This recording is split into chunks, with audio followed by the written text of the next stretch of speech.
என் இனிய தமிழ் மக்களுக்கு முதற்கண் வணக்கம். என் குருநாதர் வேதாத்ரி மகரிஷி அவர்களின் நல்ல ஆசியுடன் இன்று திருமந்திர மாலையில் இந்த சுந்தர கூத்து என்ற தலைப்பில் எழுந்து ஒரு பாடல் எடுத்து பார்ப்போம். போன வகுப்பில் போன பேச்சில்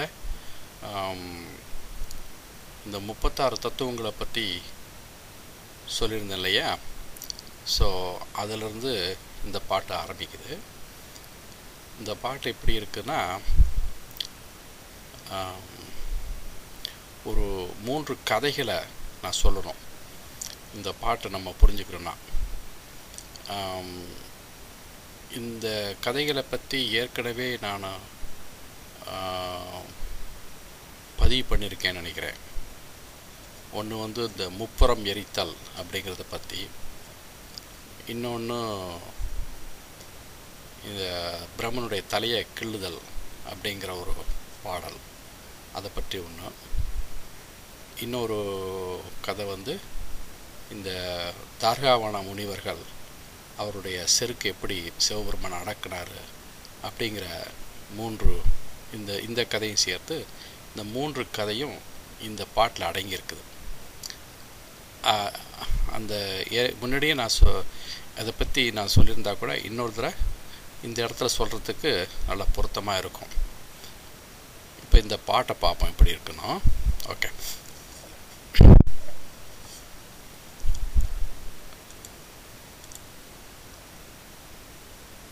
கொடிக்கட்டி பாண்டரங் கோடு சங்காரம்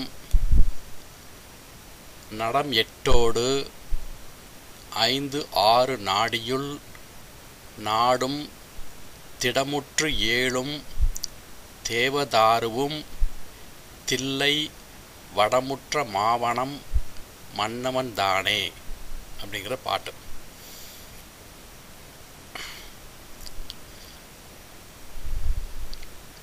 கொடுக்கட்டினா என்னன்னா, இந்த 36 தத்துவங்களையும் கடந்த நிலையில் நின்று ஆடும் கூத்து.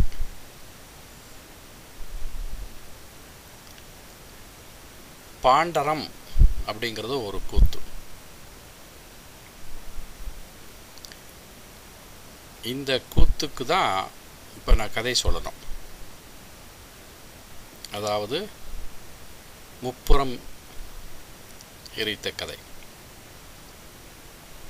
அதற்கு ஒரு பாடல் திருமந்திரத்திலே இருக்குது. இதுன்னா இந்த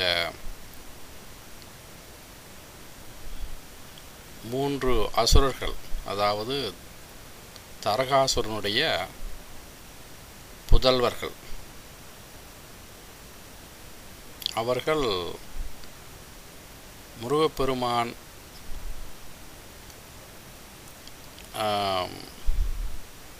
தேவர்களை காப்பாற்றும் பொருட்டு தரகாசுரனை வதம் செய்த பிறகு இந்த தேவர்களை பழிவாங்கும் என்ற நோக்கத்தோடு காத்திருக்கிறார்கள். அதற்கு இறைவனுடைய அனுகிரகம் வேணும், வரம் வேண்டும். அதற்காக என்ன பண்ணுறாங்கன்னா, இந்த பிரம்மாவை நோக்கி தவம் இருக்கிறாங்க.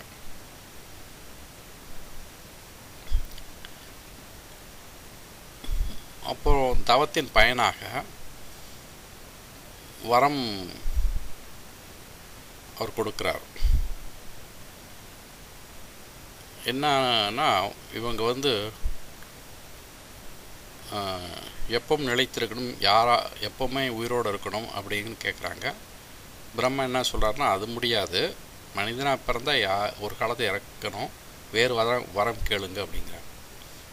சரி, அப்படின்னா எப்பவுமே சிவபெருமானை நோக்கி தவம் இருக்கிற மாதிரி எங்களுக்கு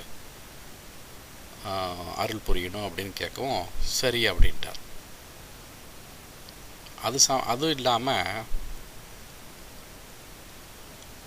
அவர்கள் வந்து சிவபெருமானை நோக்கி தினமும் தமம் இருக்கிறதுக்காக ஒரு பாதுகாப்பான ஒரு மாளிகை கேட்குறாங்க. அதன் பிரகாரம் ஒவ்வொருத்தருக்கும் ஒரு நல்ல மாளிகை, அழகான மாளிகை கொடுக்குறார். ஒன்று வந்து தங்கத்திலேயே ஆனது, இன்னொன்று வெள்ளியில் ஆனது, இன்னொன்று இரும்பு கோட்டை. ஆக தங்கக்கோட்டை, வெள்ளிக்கோட்டை, இரும்பு கோட்டை, ஒவ்வொருத்தருக்கும் ஒவ்வொன்று கிடைக்குது.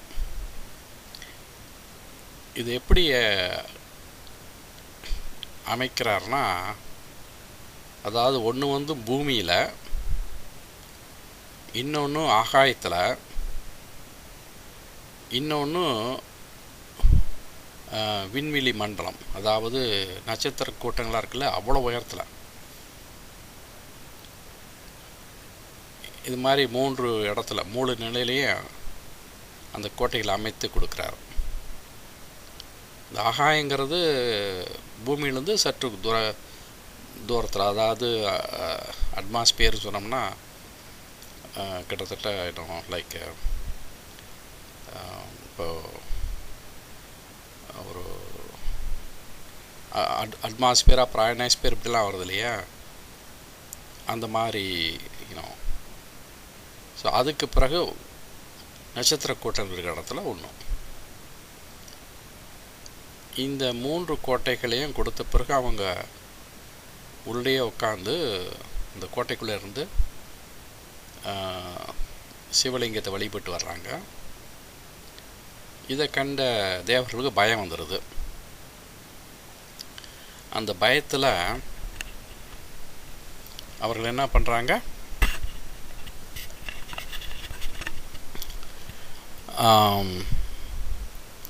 போயிட்டு சிவனுக்கிட்ட முறையிடுறாங்க. சிவன் என்ன சொல்கிறாருன்னா, என்னையை நோக்கி அவங்க இப்போது தவம் இருந்துகிட்ருக்காங்க. இந்த சூழ்நிலையில் நான் எப்படி அவங்கள தொல்லை பண்ண முடியும்? அது முறையன்று. என்னுடைய பக்தர் நானே எப்படி வதம் செய்ய முடியும் அப்படின்னு அவர் சொல்லி தப்பிச்சுக்கிறாரு. அப்போது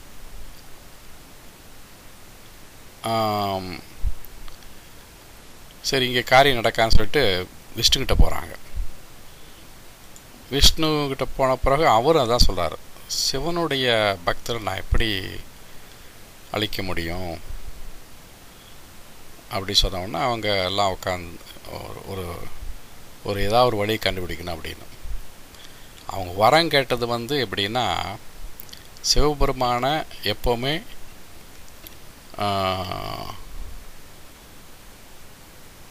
வணங்கிட்டு வரணும், அவர் நோக்கி தவம் இருக்கணும் அப்படின்னு கேட்கவும் பிரம்மா கொடுத்துறாரு. அதை கொடுக்கும் பொழுது இன்னொன்று சொன்னார். அதாவது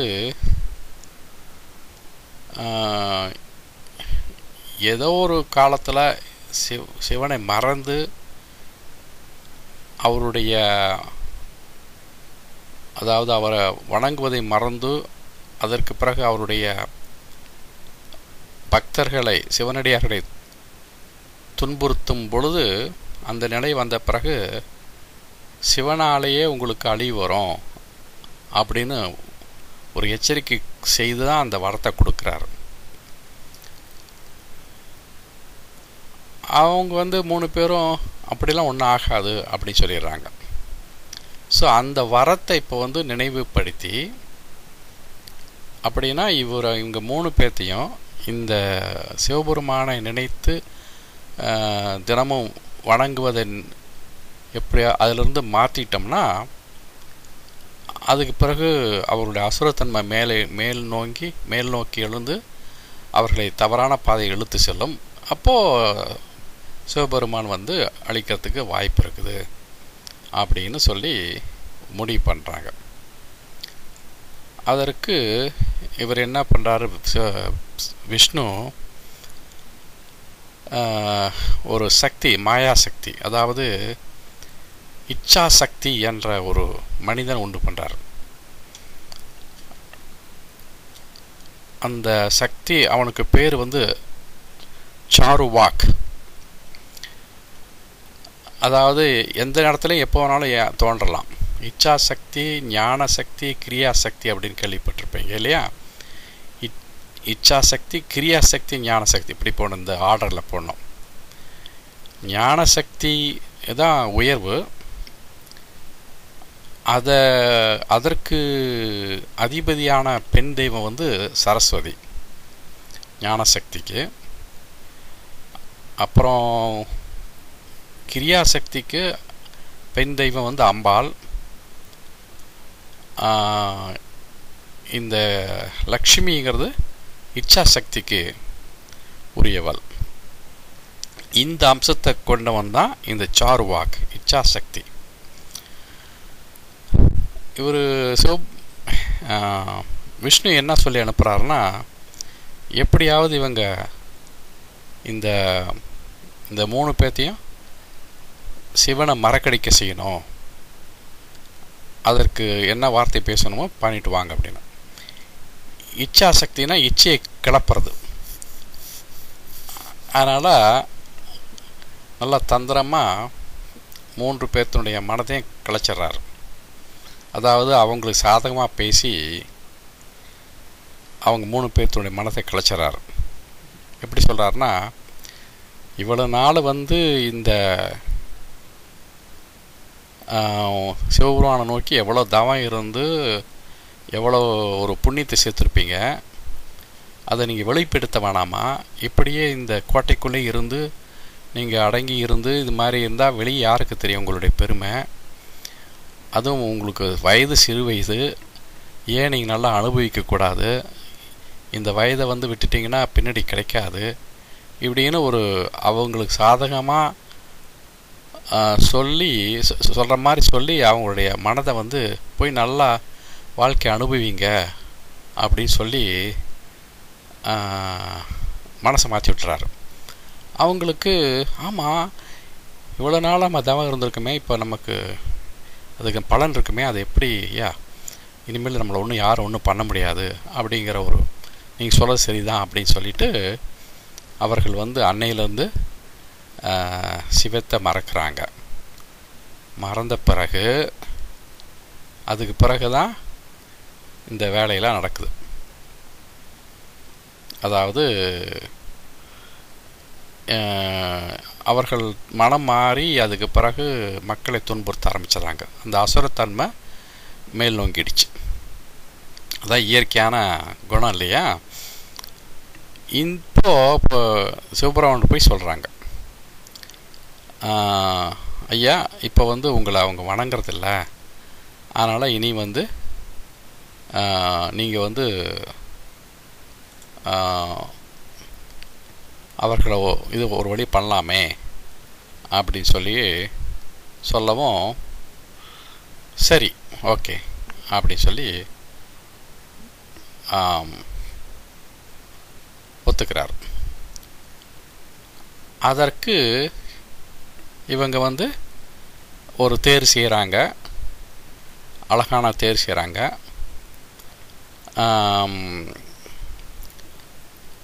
அப்புறம் அதில் அமர்ந்து அவர் வந்து இந்த 3 பேரையும் அழிக்கிறார்.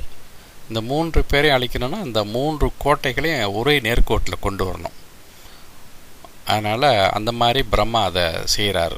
இந்த காட்சியை நீங்கள் பார்க்கணுன்னா, நான் சொன்ன அந்த வரலாறு அப்படியே சிவமகாபுராணம்னு இந்த இந்தியில் ஒரு தொடர் வந்துட்டுருக்குது, அதில் நல்லா காமிக்கிறாங்க. இப்போ நான் சொன்ன கதை அப்படியே இருக்குது. அதில்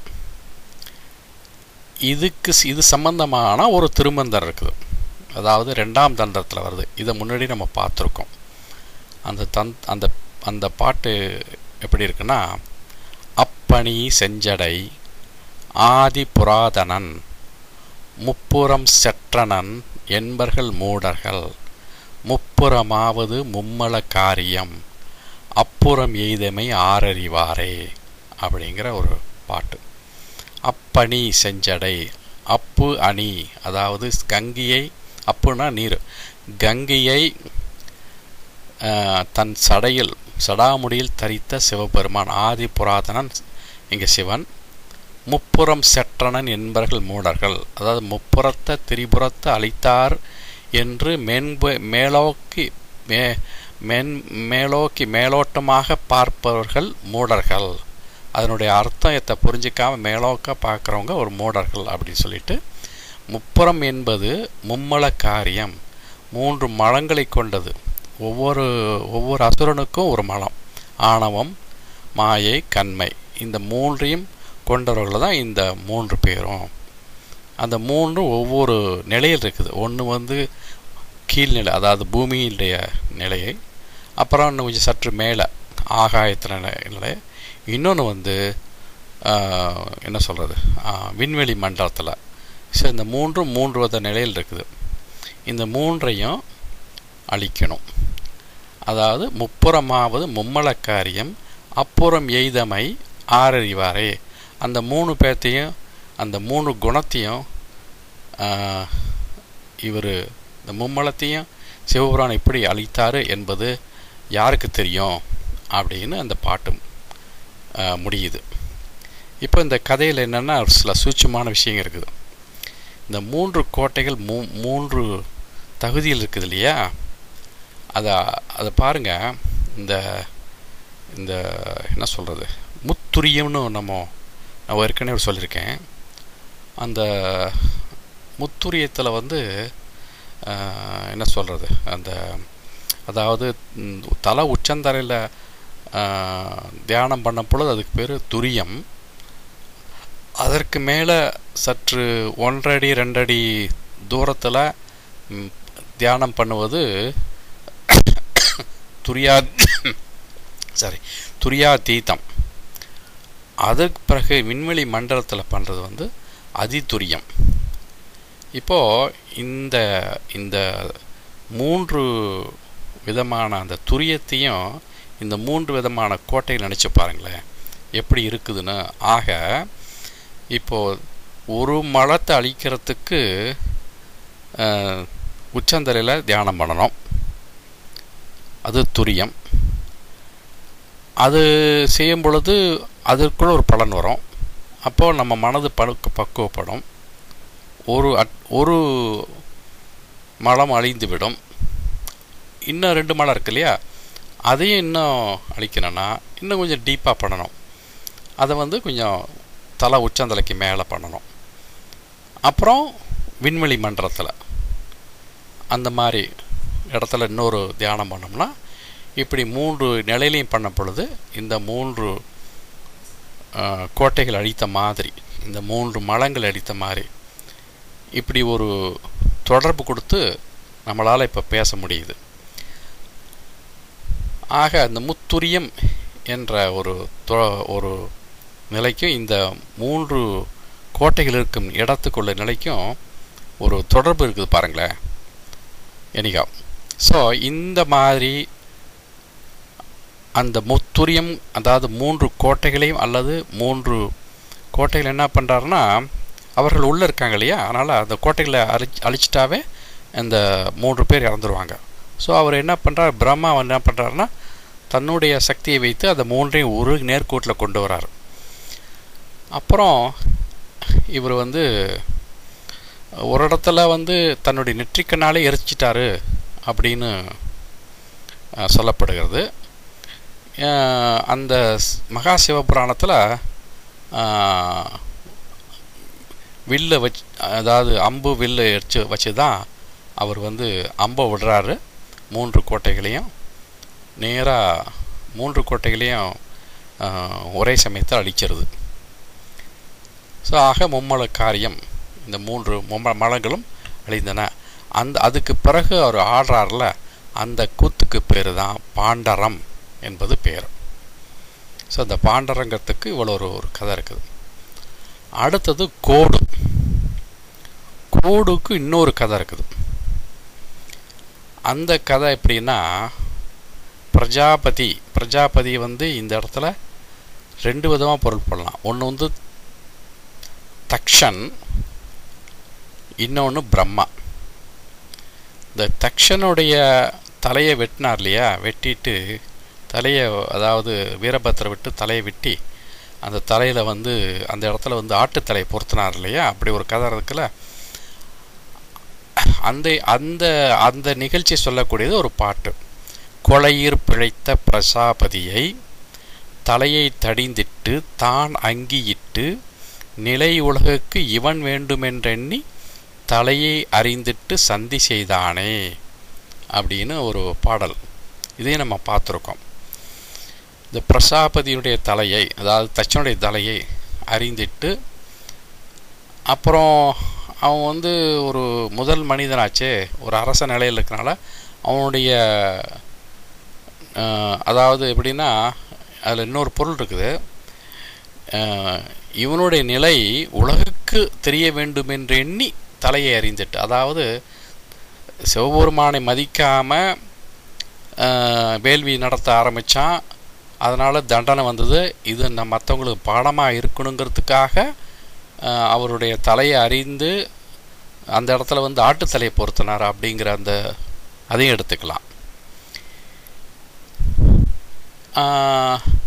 அதுக்கு பிறகு அந்த ஆட்டுத்தலை பொருந்தின பிறகு சாந்தமாகி நமசிவாய மந்திரம் சொல்ல ஆரம்பிச்சிட்டார். அதுக்கு முன்னாடி சொல்லவே மாட்டார், திட்டிகிட்டே கிடப்பார்.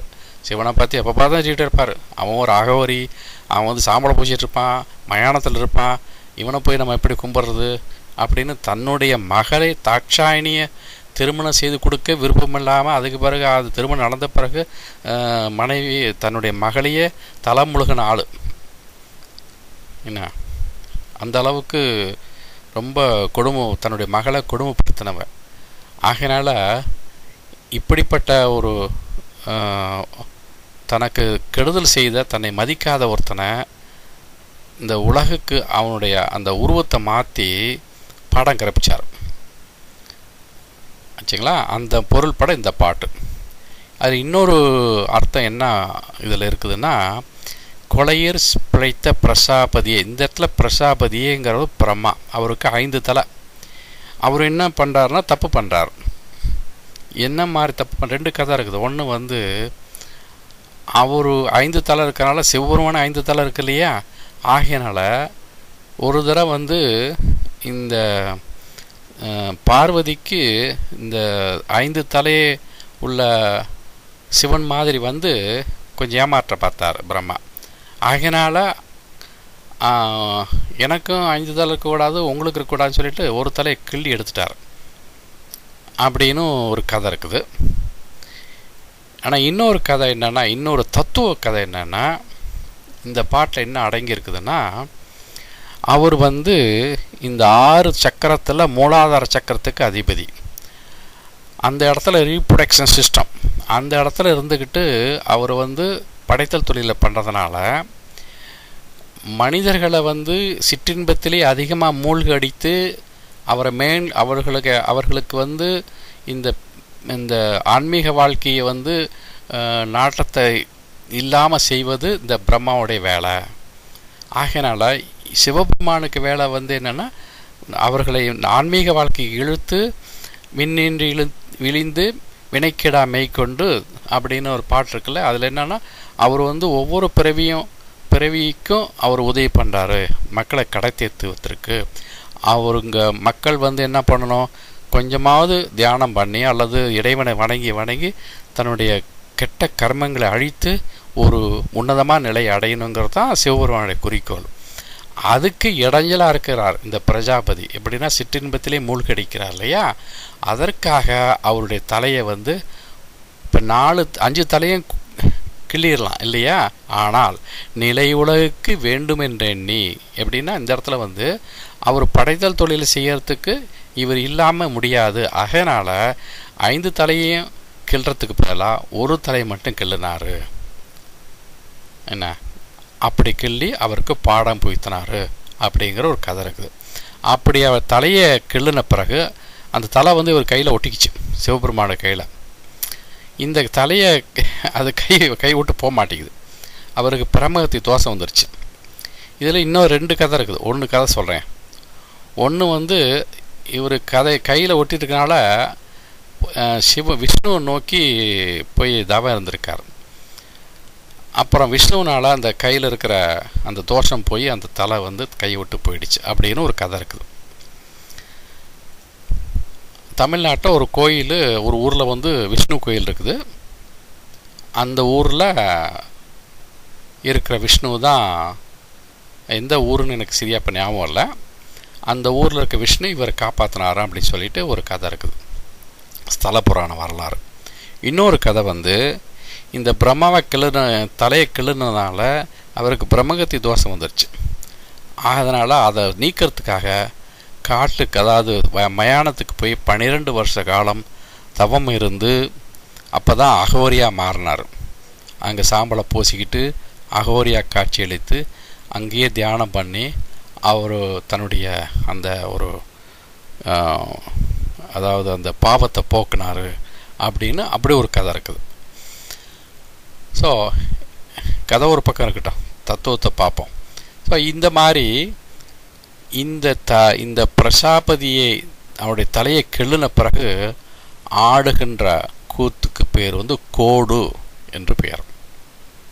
ஆக ஒன்று கொடிக்கட்டி, பாண்டரம், கோடு, அப்புறம் சம்ஹாரம். சம்ஹாரங்கிறது என்றும் பார்க்கலாம், ஏதோ ஒரு நிலையில் அழிவு இருந்துக்கிட்டே இருக்கும். சம்ஹார மூர்த்தி சொல்லுவாங்க.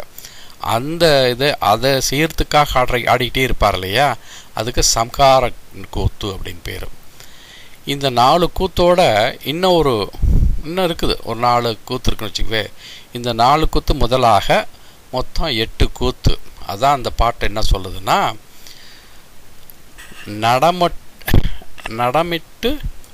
நடம் எட்டும் அப்படின்னு அடுத்த வரி ஆரம்பிக்குது.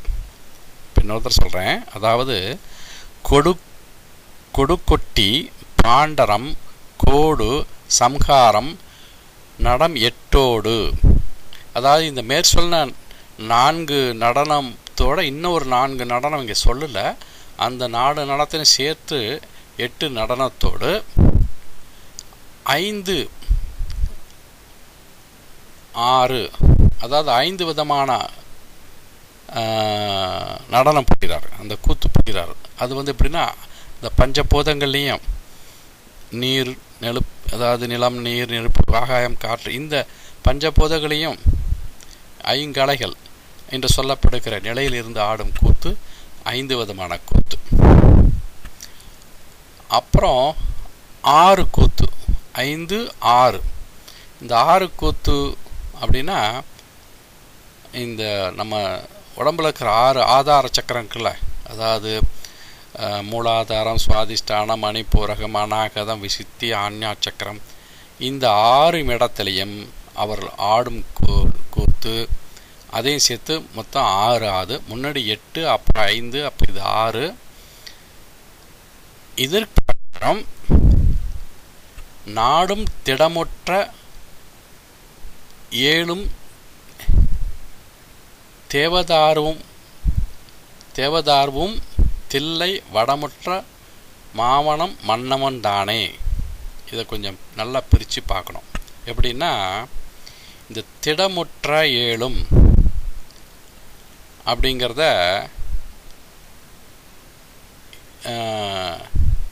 கடைசியில் கொண்டு வந்துடணும்.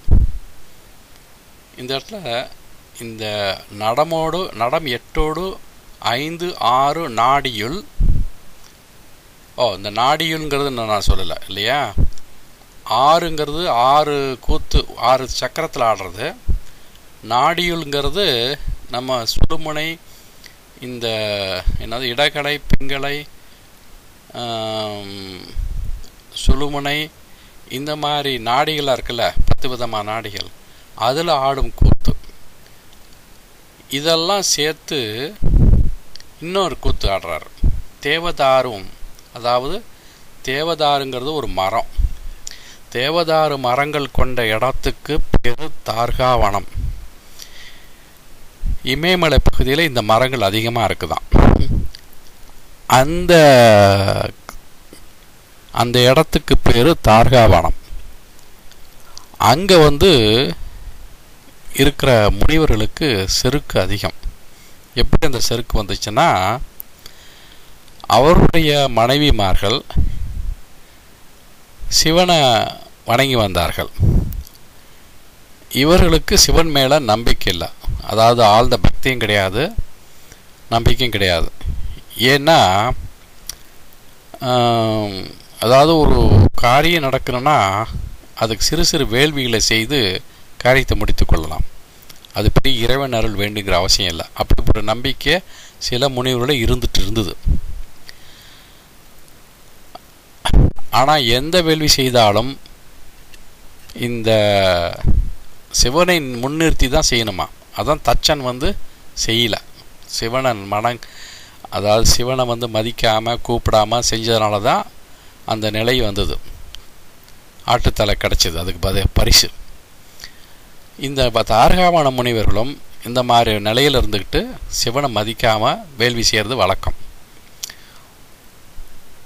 அப்படி வேள்வியில் வரக்கூடிய பொருள்கள் எல்லாத்தையும் சிவன் மேலே ஏவி விடுறது. அதாவது பாம்பெல்லாம் வந்தது, அதை சிவன் மேலே ஏவி விட்டாங்க. அவர் என்ன பண்ணார், ஒவ்வொரு பாம்பையும் வர வர அதை அதை பிடிச்சி சரிப்படுத்தி அதை கொட்டத்தை அடக்கி அப்புறம் கழுத்தில் ஒன்று தலையில் ஒன்று கட்டிக்கிட்டார். சடாமுடியை நல்லா கட்டி அதை சுற்றிலும் ஒரு கட்டிக்கிட்டார். ஏன்னா மேலே இருக்கிற அந்த பொருள்லாம், அதாவது எலும்பு, கபாலம், மயிலுக்கு, கொக்கு, ரகு, உம்மத்தம்பூ, கொன்றைப்பூ, இளம்பரை, அப்புறம் கங்கை, இதெல்லாம் கீழே விழாமல் இருக்கிறதுக்கு ஒரு தலையில் ஒரு சின்ன பாம்பை வச்சு சுற்றி கட்டிக்கிட்டார். அது பெல்ட் மாதிரி. அப்புறம் கையில், காலில், எல்லா இடத்துலையும் போட்டுக்கிட்டு ஆரம்பிச்சுக்குவேன். கழுத்தில் ஒன்று எப்போவுமே இருக்கும். மக்களுக்கு எப்போவுமே பிடிக்காதது, தேவையில்லாத விஷயம்லாம் அவர்கிட்ட இருக்குன்னு வச்சுங்களேன். அப்புறம் ஒரு புளியை அனுப்பிச்சாங்க. அந்த புளியை கொட்டத்தை அடைக்கி அதை தோலை உரித்து அதை தன் ஆடையாக போத்திக்கிட்டாரு. அப்புறம் யானை அனுப்பிச்சாங்க. யானையினுடைய தோலை உரித்து போரியாக போத்திக்கிட்டாரு. அப்புறம் கடைசியில் ஒரு அரக்கனை, அவன் பேர் தான் முயலகன், அந்த அரக்கனை அனுப்பிச்ச போது அந்த அரக்கனை காலில் போட்டு மிதிச்சு நல்லா ஒரு கூத்து ஆடினார். அந்த கூத்து ஆடும் பொழுது தான் அந்த காட்சியை கண்ட இந்த முனிவர்கள் தன்னை மறந்து அவர்களும் ஆட ஆரம்பிச்சிட்டாங்க. அந்த மாதிரி ஆடும் பொழுது அவருடைய செருக்கு அந்த ஆணவம், மாயம், கண்மை, இந்த 3 மலங்களும் தங்களை விட்டு போயிடுச்சு. இப்படிப்பட்ட தேவதாரு வனம், தேவதாரு மரங்கள் பொருந்திய வனத்தில் ஆடும் கூத்து அப்படின்னு இந்த இடத்துல பொருள் கொள்ளணும். அப்புறம் தில்லை கூத்து. தில்லை கூத்து சிதம்பரத்தில் ஆடக்கூடாது. இந்த தில்லை வனத்தில் இருக்கிற அகம்பாவத்தை அதனால் ஏற்படக்கூடிய அதை குறைக்கிறதுக்கு, அதை நீக்கிறதுக்கு ஆடும் கூத்து, தில்லையில் ஆடும் கூத்து. வடமுற்ற மாணவம், வடமுற்ற மாவனம். இங்கே வடம் என்பது ஆலமரம், ஆலமரங்கள் நிறைந்த காடு. அதாவது திருவாலங்காடு நம்ம கேள்விப்பட்டிருக்கோம் இல்லையா, அது ஆலங்காடு. ஆலம் என்றால் ஆலமரம் நிறைந்த காடு, அதுதான் திரு ஆலங்காடு. அது காலப்போக்கில் திருவாலங்காடுன்னு மாறிடுச்சு. அது அந்த காடு எப்படின்னா, அந்த காட்டில் ஆடுறது மூலாதாரத்தில் ஆடுற மாதிரி, அந்த காட்டில் ஆடக்கூடியது ஒரு கூத்து. ஸோ இத்தனை கூத்தையும் திடமுற்று ஆடும் மன்னவன் தானே. இந்த 3வது இதில் திடமுற்று அப்படின்னு சொல்கிறோம்ல, அதை இங்கே சேர்த்துக்கணும். திடமுற்று, நல்லா திடமாக உறுதியாக ஆடும் இந்த ஈஸ்வரன் ஒரு மன்னவனுக்கு சமானம். அவர் தான் கிங் ஆஃப் யூனிவர்ஸ் அப்படிங்கிற ஒரு கருத்தை இந்த பாடலில் அமைத்து பாடியிருக்கார். ஸோ இந்த என்னென்னா, ஒரு பாடலை புரிஞ்சிக்கிறதுக்கு, இந்த பர்டிகுலராக இந்த மாதிரி பாடலை புரிஞ்சிக்கிறதுக்கு இத்தனை கதை சொல்ல வேண்டியிருக்குது. எனிகோ, நன்று. இந்த பாடலை இது சுந்தர கூத்து என்ற தலைப்பில் இருக்குது. ஐ திங்க் நான் நல்லா ஒரு விளக்கம் கொடுத்துருக்கேன்னு நினைக்கிறேன். இப்போது இதோட இன்றைய படித்துக்கொள்ளான் இருக்கேன். அடுத்த முதல் பொன் கூத்து இல்லை பொற்பதி கூத்து அப்படிங்கிறத பார்க்கலாம். பொற்பதி கூத்துங்கிறது தலை உச்சந்தலையில் சகசரத்தில் ஆடுறது. அதை பற்றி ஒரு பாடலை பார்க்கலாம் அடுத்த பேச்சில். ஸோ இதற்கு இந்த என்னுடைய பேச்சை கேட்கப் போவதற்கு முன்கூட்டியே நன்றியை தெரிவித்துக்கொண்டு என்னுடைய பேச்சை முடித்துக் கொள்கிறேன். வாழ்க வளமுடன்.